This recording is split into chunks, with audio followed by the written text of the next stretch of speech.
존경하는 재판관 여러분, 그리고 사랑하는 국민 여러분, 작년 12월 3일 비상계엄을 선포한 후 84일이 지났습니다.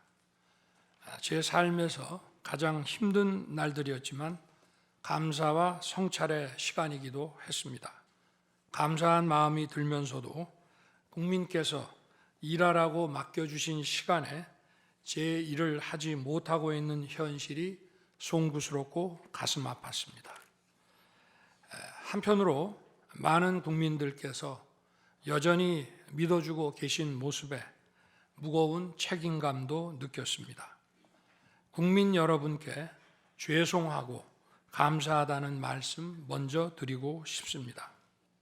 12.3 비상계엄은 과거의 계엄과는 완전히 다른 것입니다.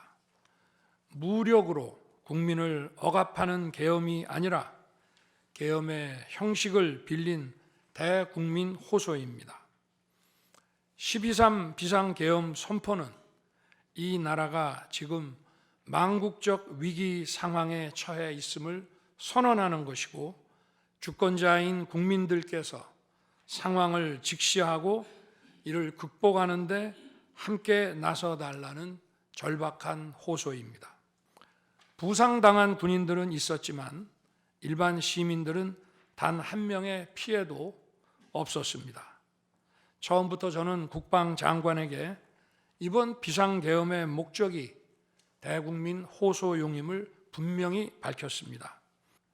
병력 투입 시간이 불과 2시간도 안 되는데 2시간짜리 내란이라는 것이 있습니까?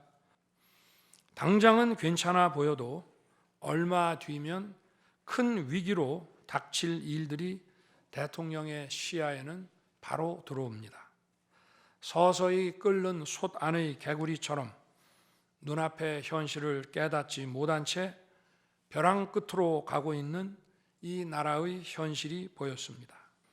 거대 야당은 전체 예산 가운데 겨우 0.65%만 깎았을 뿐이라고 주장합니다.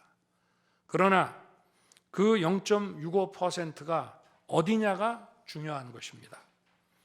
마치 사람의 두 눈을 빼놓고 몸 전체에서 겨우 눈알 2개 뺐다고 말하는 것과 같은 얘기입니다. 국회의원과 직원들의 출입도 막지 않았고 국회 의결도 전혀 방해받지 않은 2시간 반짜리 비상계엄과 정부 출범 이후 2년 반 동안 줄 탄핵, 입법 예산 폭거로 정부를 마비시켜온 거대 야당 가운데 어느 쪽이 상대의 권능을 마비시키고 침해한 것입니까? 거대 야당은 국무위원들은 물론이고 방통위원장, 검사, 감사원장에 이르기까지 탄핵하고 또 탄핵했습니다. 탄핵 사유가 되는지 여부는 전혀 중요하지 않았습니다. 심지어 거대 야당 대표를 노려봤다고 장관을 탄핵하기도 했습니다. 헌법기관인 감사원장에 대한 무차별 탄핵은 그 자체로도 심각한 헌법 파괴 행위이지만 이적 행위까지 탄핵으로 덮는 것을 보며 이야말로 자유민주주의를 무너뜨리는 망국적 위기 상황이라고 판단한 것입니다. 정부 공직자들은 거대 야당의 이러한 폭거에 한없이 위축될 수밖에 없습니다. 이처럼 거대 야당은 선동 탄핵, 방탄 탄핵, 이적 탄핵으로 대한민국을 무너뜨리고 있습니다. 제가 정말 제왕적 대통령이라면 공수처, 경찰, 검찰이 앞다퉈서 저를 수사하겠다고 나서고 내란죄 수사권도 없는 공수처가 영장 쇼핑, 공문서 위조까지 해가면서 저를 체포할 수 있겠습니까? 제가 직무에 복귀하게 되면 나중에 또다시 계엄을 선포할 것이라는 터무니없는 얘기도 있습니다. 계엄의 형식을 빌린 대국민 호소로 이미 많은 국민과 청년들께서 나라의 상황을 직시하고 나라 지키기에 나서고 계신데 그런 일을 또 할 이유가 있겠습니까? 그동안 심판정에서 다루어진 쟁점들 가운데 두 가지에 대해서만 간략히 말씀드리겠습니다. 우선 제가 국회의원을 체포하거나 본회의장에서 끌어내라고 했다는 것입니다. 정말 터무니없는 얘기입니다. 상식적으로 이렇게 해서 도대체 뭘 어떻게 하겠습니까? 의원들을 체포하고 끌어내서 계엄 해제를 늦추거나 막는다 한들 방송으로 온 국민과 전 세계가 지켜보고 있는데 그 다음에 뭘 어떻게 하겠습니까? 내란이냐 아니냐는 긴 시간의 복잡한 심리를 통해 가려지는 게 아닙니다. 내란이냐 아니냐는 판례에서 보듯이 실제 일어난 일과 진행된 과정에서 드러난 결과로 누구나 쉽게 바로 알 수 있어야 내란이 되는 것입니다. 거대 야당과 소추단이 헌재 심판 대상에서 내란을 삭제한 이유는 심판의 심리 시간을 단축시키려는 것이 아니라 내란의 실체가 없기 때문입니다.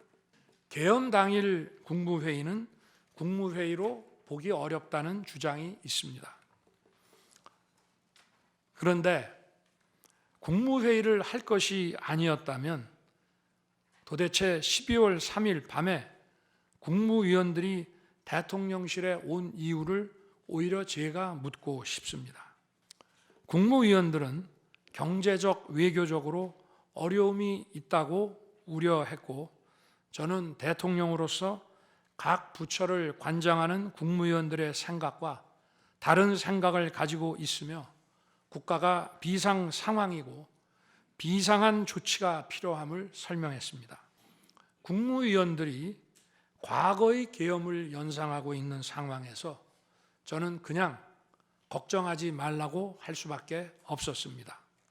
또한 비상계엄을 위한 국무회의를 정례 주례 국무회의처럼 하기는 어렵습니다. 보안 유지가 중요하고 그렇게 해야 혼란도 줄이고 질서유지 병력도 최소화할 수 있기 때문입니다. 제가 직무에 복귀하게 된다면 먼저 87 체제를 우리 몸에 맞추고 미래 세대에게 제대로 된 나라를 물려주기 위한 개헌과 정치개혁의 추진에 후반부를 집중하려고 합니다. 저는 이미 대통령직을 시작할 때부터 임기 중반 이후에는 개헌과 선거제 등 정치 개혁을 추진하겠다는 계획을 가지고 있었습니다. 현직 대통령의 희생과 결단 없이는 개헌과 정치 개혁을 할 수 없습니다. 그래서 내가 이것을 해내자고 생각했던 것입니다. 자녀 임기에 연연해하지 않고 개헌과 정치 개혁을 마지막 사명으로 생각하여 87 체제 개선에 최선을 다하고 싶습니다. 개헌과 정치 개혁 과정에서 국민 통합을 이루는 데도 노력을 다할 것입니다.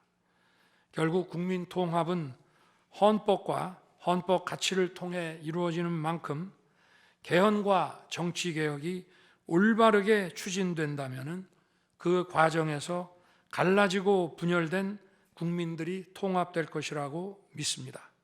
그렇게 되면 현행 헌법상 자녀 임기에 연연해할 이유가 없고 오히려 제게는 크나큰 영광이라고 생각합니다. 그리고 사랑하는 대한민국 국민 여러분, 국가와 국민을 위한 계엄이었지만 그 과정에서 소중한 국민 여러분께 혼란과 불편을 끼쳐드린 점 진심으로 죄송스럽게 생각합니다. 지난 12.3 계엄과 탄핵소추 이후 엄동설안에 저를 지키겠다고 거리로 나선 국민들을 보았습니다. 저를 비판하고 질책하는 국민들의 목소리도 들었습니다. 서로 다른 주장을 하고 있지만 모두 대한민국을 사랑하는 마음이라고 생각합니다. 부족한 저를 지금까지 믿어주시고 응원을 보내주고 계신 국민 여러분께 진심으로 감사드립니다. 저의 잘못을 꾸짖는 국민의 질책도 가슴에 깊이 새기겠습니다. 그리고 이 모든 과정이 새로운 대한민국으로 도약하는 디딤돌이 될 수 있도록 최선을 다하겠습니다. 감사합니다.